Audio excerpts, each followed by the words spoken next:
আমরা সবাই হাদি, সবাই কি হাদি। তারা চাইছে এক হাদিকে দমন করতে, আর আল্লাহ প্রত্যেকটা ঘরে ঘরে হাদির জন্ম দিয়ে দিয়েছেন। এটা হচ্ছে অমাকারু অমাকার আল্লাহ আল্লাহু খায়রুল মাকিরিন। তারা ষড়যন্ত্র করবে, আল্লাহ তারা সুকৌশল অবলম্বন করেন। এক হাদিকে তারা শেষ করতে চাইছে, এখন লক্ষ হাদি জন্ম নিয়ে নিস। এই হাদি শব্দের অর্থ হচ্ছে পথপ্রদর্শক। হাদি শব্দটা আরবি, এটার অর্থ হচ্ছে পথপ্রদর্শক। হাদি তরুণ প্রজন্মের জন্য তার রাস্তা দেখায় দিছে, তার জীবন বিসর্জন দিয়ে সে প্রত্যেকটা তরুণ প্রজন্মকে একটা মেসেজ দিয়ে গেছে যে ভারতের আধিপত্য কখনোই তুমি তোমার জমিনে বাস্তবায়ন করতে পারবে না।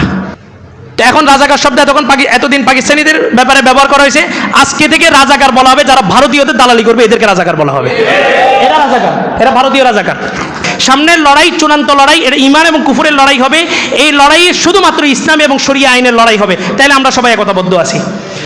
তো মনে রাখবেন, বিপ্লব একটা হয়েছে, আমরা বিপ্লবের পর থেকে বলছি এটা বিপ্লবের সূচনা। আরেকটা গণবিপ্লব আসবে। কারণ কি, বিপ্লবে আমাদের সবচেয়ে যে কনসেপ্টটা ভুল হয়েছে, বাহিরের মানুষগুলা সুন্দরভাবে কি করছে, লোক পরিবর্তন করছে। তারা কি চাইছে, তারা চাইছে একটা সিস্টেম এখানে ডেভেলপ হোক, একটা সিস্টেম বসে থাকুক, যে সিস্টেমটার নামই হচ্ছে স্বৈরাচার। স্বৈরাচার কোনো ব্যক্তির নাম না, স্বৈরাচার একটা সিস্টেমের নাম। এটা আমরা বুঝি না।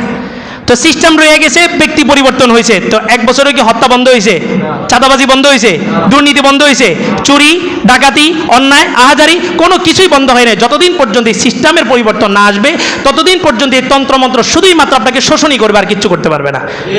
এত বছর পরে এবার ভারতের একটা বিবৃতি, ৭১-এর স্বাধীনতা তাদের দেওয়ার পরে এবার আমাদের বাঙালিদের মুখোশ খুলছে। আমরা হুজুররা এই আজ 54 বছর ধরে এটাই বলে আসতেছি। এটা বিজয় না, এটা ভারত আপনাকে আর পাকিস্তানকে আলাদা করছে শুধুই মাত্র তার স্বার্থে।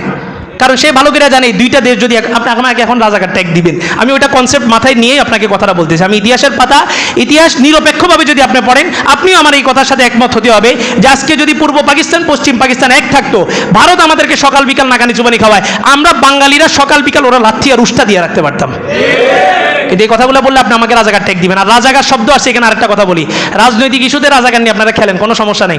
এখন রাজাকার শব্দটা প্রয়োগ হবে ভারতীয়দের ক্ষেত্রে। ভারতীয় দালালি যেগুলো করবে, এদেরকে এখন আমরা রাজাকার বলবো। আপনি রাজাকারের নাম দিয়ে আমার টুপি, আমার দাড়ি, এগুলো চিত্র আঁকবেন, ওগুলোকে পদদলিত করবেন, আর আমি ইমাম বসে এখানে কথা বলতে পারবো না। আর আমি কথা বললে আপনি আমাকে আরেকটা দলের ট্যাগ দিবেন। আমি কোনো দল করি না, নিরপেক্ষ, আমি ইসলামে সাপোর্ট করি, ইসলাম প্রচার করি। আপনি ওখানে রাজাকারের নাটক সাজাইলেন, রাজাকারের বিভিন্ন ছবি দিলেন, কই রাজাকারের লিস্টের যতগুলো প্রকাশিত হয়েছে আওয়ামী লীগের আমলে বা পরবর্তী আমলে, একজনের মুখে তো দাড়ি দেখলাম না। তাহলে আপনি রাজাকার মানি দাড়ি আর টুপিকে কেন ব্যঙ্গ করা হইতেছে? তো এখন রাজাকার শব্দ এতদিন পাকিস্তানিদের ব্যাপারে ব্যবহার করা হয়েছে, আজকে থেকে রাজাকার বলা হবে যারা ভারতীয়দের দালালি করবে, এদেরকে রাজাকার বলা হবে। এরা রাজাকার, এরা ভারতীয় রাজাকার। সামনের আন্দোলন যেটা, আন্দোলনের রোড ম্যাপটা ঠিক করেন। উচ্ছৃঙ্খলা বিশৃঙ্খলা এটা আন্দোলন না, এটা ইসলাম শিখায়ও না। বুদ্ধিভিত্তিক আন্দোলনে যদি আগে যেতে পারেন, এক কবি বলছেন, যেই জাতি ভারতকে তাদের চিরশত্রু মনে করতে পারবে, ওই প্রজন্ম হচ্ছে এই দেশের সুসন্তান। মনে রাখতে হবে, ভারত আপনার শত্রু, এটা চিরন্তন সত্য। এটা রাসূল ভবিষ্যৎবাণী করে দিয়ে গেছেন। ভারত কুফরি রাষ্ট্র, এই ব্যাপারে কারো কোনো মতামত আছে? বাংলাদেশ ইসলামী রাষ্ট্র, এই ব্যাপারে কারো কোনো মতামত আছে? তাহলে এখানে আবার দ্বন্দ্বটা অন্যদিকে যাবে কেন? এখন লড়াই হবে ঈমান এবং কুফরের লড়াই। সামনের লড়াই চূড়ান্ত লড়াই, এটা ঈমান এবং কুফরের লড়াই হবে। এই লড়াইয়ে শুধুমাত্র ইসলাম এবং শরিয়া আইনের লড়াই হবে। তাহলে আমরা সবাই একতাবদ্ধ আছি। জুলাই আন্দোলনে যেভাবে কোনো পরিচয় ছিল না, এই হাদির বিচার বাস্তবায়নের ব্যাপারে যে আন্দোলন হবে, এখানেও কোনো দলের পরিচয় থাকবে না। আমরা সবাই হাদি, সবাই কি হাদি। তারা চাইছে এক হাদিকে দমন করতে, আর আল্লাহ প্রত্যেকটা ঘরে ঘরে হাদির জন্ম দিয়ে দিয়েছেন। এটা হচ্ছে অমাকারু অমাকার আল্লাহ আল্লাহু খায়রুল মাকিরিন। তারা ষড়যন্ত্র করবে, আল্লাহ তারা সুকৌশল অবলম্বন করেন। এক হাদিকে তারা শেষ করতে চাইছে, এখন লক্ষ হাদি জন্ম নিয়ে নিস। এই হাদি শব্দের অর্থ হচ্ছে পথপ্রদর্শক। হাদি শব্দটা আরবি, এটার অর্থ হচ্ছে পথপ্রদর্শক। হাদি তরুণ প্রজন্মের জন্য তার রাস্তা দেখায় দিছে, তার জীবন বিসর্জন দিয়ে সে প্রত্যেকটা তরুণ প্রজন্মকে একটা মেসেজ দিয়ে গেছে যে ভারতের আধিপত্য কখনোই তুমি তোমার জমিনে বাস্তবায়ন করতে পারবে না। এই ভারতের আধিপত্য যতদিন আমাদের ভিতরে থাকবে, আপনি 16ই ডিসেম্বর বিজয় দিবস পালন করেন কিভাবে? 16 বছর পালন করা হয়েছে, এই বছরও পালন করলেন কিভাবে? এবার আপনার বিবেকের ভিতরে ছোট্ট একটু গোবর পুরস্কার দিয়েছেন মিস্টার মোদি, মোদির স্ট্যাটাস, আপনাকে একটা গোবর উপহার দেওয়া হয়েছে। 16ই ডিসেম্বর আমাদের স্বাধীনতা দিবস, আমাদের বিজয় দিবস, বরঞ্চ আমাদের শোষণ শুরু হয়েছে সেদিন থেকে। এই ভারত 54 বছর পর্যন্ত আমাদেরকে শোষণ করছে। আগামী রাজনীতিতে যারা যাবেন, স্পষ্ট বার্তা দিতে হবে যে আমরা যদি যাই, আমরা ভারত বিরোধী সমস্ত এজেন্ডাগুলোকে আমরা একদম নস্যাৎ করে দিব, তারপর আপনারা রাজনীতির ক্ষমতায় আসতে পারবেন।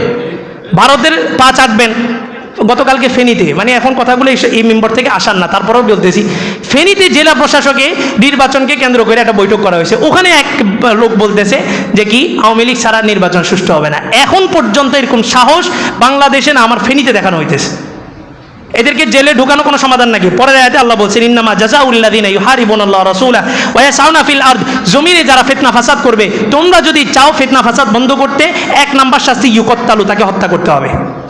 সুসংবাদ, একটা খুশির সংবাদ, কিশোরগঞ্জে ভালুয়া এলাকা, এই ভালুকিয়া একটা এলাকায় গতকালকে একজন একদম ঝুলাই দিছে।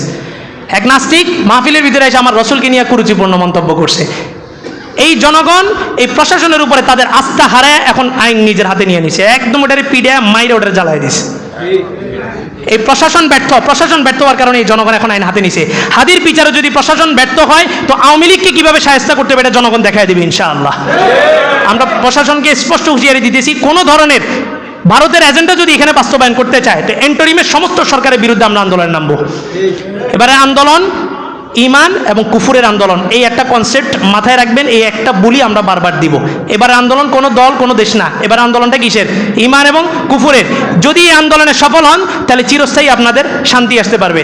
আবার যদি ওই ব্যক্তির বিরুদ্ধে আন্দোলন করেন, সিস্টেম যতদিন থাকবে ততদিন পর্যন্ত আমাদের শান্তি আসবে না। আল্লাহ বলেন ওমান আহিয়াহা ফাকান্নামা আহিয়ান নাসা জামিয়া, যে ব্যক্তি কোনো মানুষকে জীবিত করবে অথবা কোনো মানুষের হত্যার বিচার বাস্তবায়নে তাকে সহযোগিতা করবে, তাকে আল্লাহ তাআলা আদম আলাইহিস সালাম থেকে নিয়ে কিয়ামত পর্যন্ত যত মানুষ আসবে সমস্ত মানুষকে জীবিত করার সওয়াব দান করবেন। হাদির বিচার বাস্তবায়ন আন্দোলনে নামতে হবে। কেন নামবো?